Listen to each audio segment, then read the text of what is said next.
बिस्मिल्लाहिर्रहमानिर्रहीम। अज़ीज़ान मन, तमाम देखने और सुनने वालों को मोहम्मद सद्दाम हुसैन का सलाम पहुँचे। उम्मीद करता हूँ कि आप सब खैर आफ़ियत से होंगे।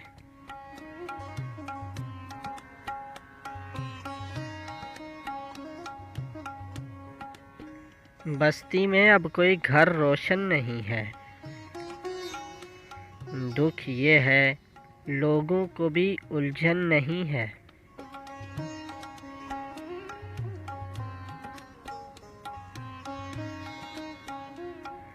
सौ चिरागों को जला रखा है, लेकिन घर है कि फिर भी हुआ रोशन नहीं है।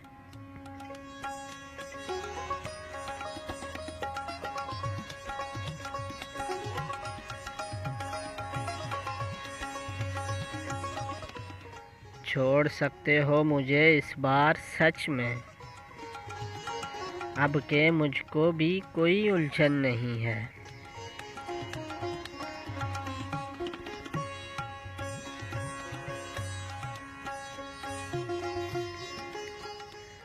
याद में तेरी जला है रात दिन ये, खानाए दिल में अब और ईंधन नहीं है।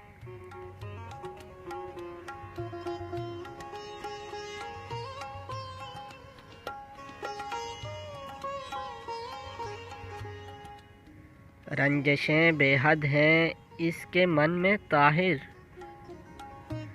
वो बज़ाहिर तो मेरा दुश्मन नहीं है।